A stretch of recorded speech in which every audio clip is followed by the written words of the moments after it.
The film starts as Ryan Mosley, a capable cook at the Marriott Lodging Dallas, shows up at a far-off airport somewhere in Central America. Only minutes after he lands, his mobile signals with a message from someone named Bunny. The message urges him to return home straight away. Although Ryan is barely in his mid-30s, he looks tired and ghastly for his age. This is because he has accumulated a massive debt due to a gambling addiction and is struggling to repay it. We also get to know that Bunny is a loan shark who has been threatening Ryan to return the money he owes. Currently, our hero is in a remote town in Central America, visiting one of his lifelong friends, Jack. At the airport, Ryan tries to communicate with the local cabbies with his minimal Spanish, but stops suddenly when he sees a driver holding a bulletin with his name. Ryan then gets into a lavish SUV and drives from there. En route, the driver gives him a letter from Jack, revealing that he won't be able to meet him until late at night. He also advises Ryan to be comfortable at home. After a lengthy drive through a jungle, they arrive at an expensive estate that has all the amenities of a lavish hotel. The wine collection present in the kitchen blows Ryan away, and he sets himself up for a generous feast. Late that evening, Jack arrives at the manor, and the two friends embrace each other. It's revealed that they last met a long time ago when they used to study together in culinary school. Jack then offers his friend a drink, but Ryan can't resist the urge to ask about the expensive wine bottles. Jack reveals that they're stocked by his employer. In fact, the whole estate has been rented by the agency just for a dinner the next day. Jack is essentially responsible for preparing the dinner, but up to that point, he has free reign over the estate. Since Ryan has been struggling financially, he asked more about the nature of Jack's work. In response, his friend says that he works for a Slovenian catering agency that flies him to exotic locations all around the world to cook for rich people. He arrives at the property a week prior to the dinner and makes sure the ingredients are all sourced properly. However, as Jack describes the work, he looks as though he's not at all fond of it. The next morning, after a run, the two friends go to a local CAF for a meal. As they have a conversation, Jack's eye falls on a beautiful young girl named Alice, who also seems to be a tourist in the area. Soon she joins the men, and the triplet begins drinking and talking. It's revealed that Alice has recently started solo traveling throughout the world with a small amount of money that she's managed to save. The conversation turns into a debate, and she asks who the better cook is between the two men. In response, Jack invites her over to his estate for dinner that evening. The two friends cook their version of risotto in a friendly competition. A blindfolded Alice then tastes both of their dishes and finally declares Ryan's dish as the best. After dinner, the night of fun continues as the three leap into the pool. Alice begins flirting with Jack, and the two end up spending the night together. The next morning, Ryan gets up late only to discover that Alice has already departed. Jack also heads to work, leaving Ryan alone for the day. He wanders around the manor and gets increasingly jealous of his friend's lifestyle. He even sneaks into Jack's computer, which accidentally has his financial details logged in. Ryan sees that he has an incredible $1 million in his UK-based bank account. However, when Jack gets back that evening, Ryan gets a sense that not everything is as rosy as it seems. Jack looks mentally exhausted and reveals that part of his job involves swindling the poor people of the local area. It's obvious that this has been weighing heavily on his conscience. The next morning, when Ryan wakes up, he finds Jack's lifeless body. It turns out the poor guy couldn't bear the pain anymore and ended his own life. A shocked Ryan collapses to the floor and starts crying. However, due to Bunny's continued threats, he soon collects himself and begins figuring out how to take Jack's identity and get the money in his bank account. He signs into the deep web to make a fake driving license in the name of Jack Aldrich, but with his photo on it. Unfortunately for Ryan, it would take 3 days for the fake license to arrive at his remote location. That evening, he wraps his friend's body in plastic and sinks it to the bottom of a nearby lake. The next day, an upset Ryan returns to the manor after grabbing breakfast at a local restaurant. Surprisingly, he is greeted by two strangers, Moen and Maurice. Apparently, the strangers don't actually know what Jack looks like, so Ryan starts to act like he is the real Jack and answers Moen's questions about local ingredients and the menu for dinner. Later that evening, he gets further into this act when Moen reveals that the pay for this task would be a staggering $300,000. A desperate Ryan asks if she could wire $50,000 in advance, and she immediately agrees. He then gives her Bunny's bank details, and she promptly wires the money. Following this, Ryan begins to ask Moen questions to find out what the dinner really is.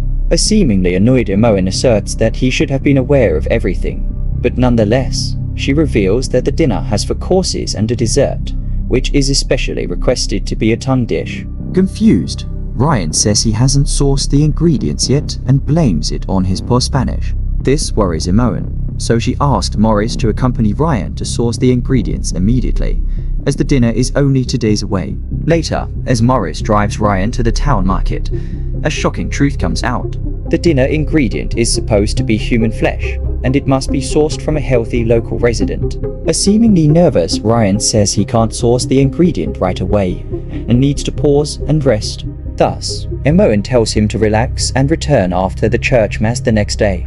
Early the next morning, Ryan tries to escape under the cover of darkness, only to be greeted by Emoan. She senses his anxiety and tells him that each guest at the dinner pays $1.5 million. There is no room for anxiety or mistakes in this profession, and the consequences are severe. With no options left, Ryan joins Maurice, and they head to the town to get a local person. They soon find a young, healthy-looking bike mechanic named Joes, who eagerly asks if he can help them with anything. Maurice then lures him by making a fake scenario about their broken car, and when the naive Joes is under the car checking for any damage, Maurice shoots him in the head. Right when things are going smoothly, a local cop shows up at the scene. He introduces himself as Officer Gio and starts grilling the 2 men. However, Maurice is prepared for such a scenario, and he smoothly lies that they work for a property development firm. He presents Ryan as the firm's architect, who is checking areas to build a new hotel. The officer finally leaves after Maurice gives him a genuine-looking business card. When the 2 men get back to the manor, they immediately get to work. After they drag Jose's body into an underground storage room, Maurice suspends it upside down and urges Ryan to get to work. The latter is very nervous, but he slowly begins to cut the body and prepare it for a 4-course menu. That afternoon, he gets a letter that contains the fake driving license by the name of Jack Aldridge. Slightly elated by this, Ryan packs his bag and immediately sleeps outside. He gets into Jack's car and tries to drive away from the estate as soon as possible. Unfortunately, in his anxiety, he accidentally hits a gardener working in the estate's entranceway, and then crashes into the gate before he can gather his composure.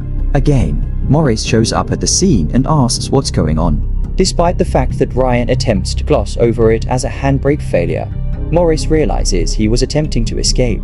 He calmly states that even if he gets away, the agency will find him in any corner of the world. The 2 then push the vehicle back into the garage. Meanwhile, Maurice reveals that only one cook, named Betty, got to leave the agency. She cooked so well that the agency was incredibly impressed by her work. When she requested to leave, they held a conference and agreed to let her go.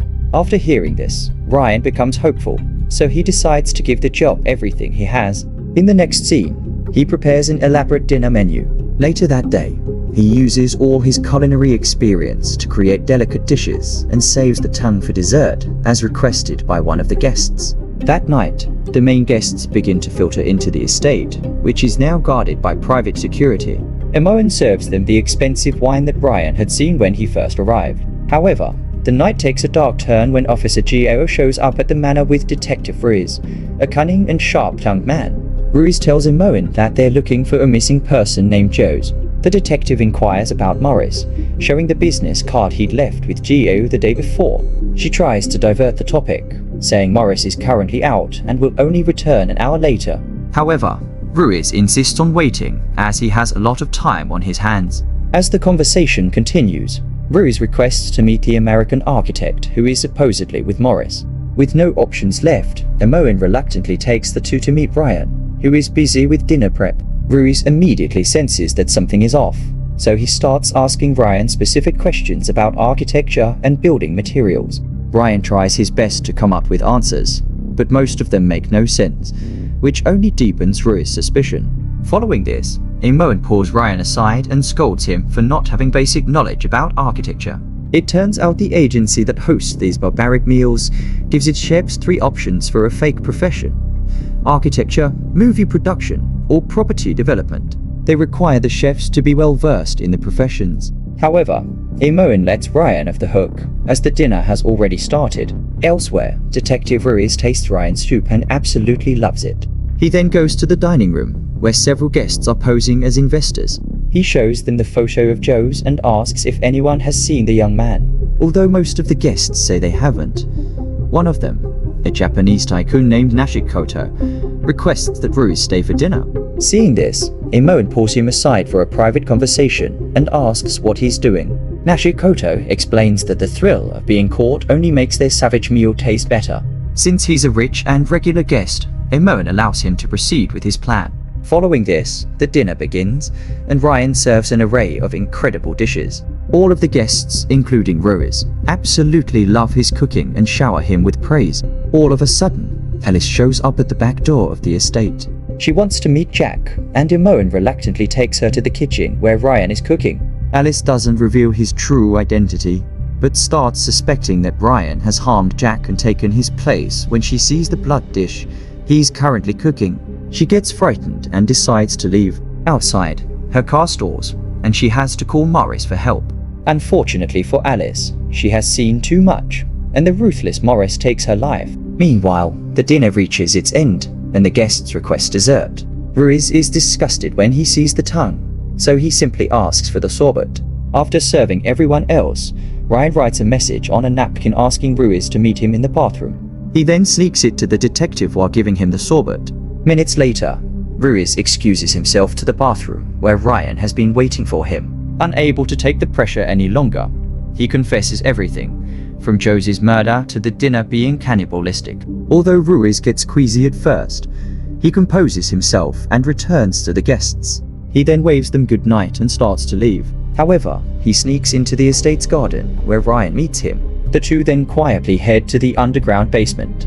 There, Ruiz not only sees the severed head of his nephew, but also the dead body of Alice, who had been killed recently. The two then decide to call the police force, but unfortunately, Ruiz left his phone in the kitchen. With no options left, Ryan quickly goes outside to retrieve it. He mingles with the guests who praise him for the phenomenal dinner. Nashikoto even says he's already reserved his seat for Ryan's next dinner. Finally, the chef manages to get Ruiz's phone while the guests leave. However, disaster strikes again as Maurice finds Detective Ruiz in the basement and kills him with a chainsaw. Fortunately for Ryan, no one realizes that he was helping out the police. After everyone has left, he and Maurice dump the detective's body into the lake. The next day, a tired Ryan wakes up to Imoen and Maurice eating by the pool. They congratulate him on the successful dinner and reveal that his next gig will be in Africa. But before Ryan can return home for a break, he is injected with a GPS tracking chip, a procedure the agency does with all their employees. Now that it's impossible to escape, Ryan accepts his fate and heads to the airport. In the final scene, he meets a businessman at the airport and has a conversation with him. When Ryan tells the stranger about his job, the businessman gets envious and wishes he was a chef too.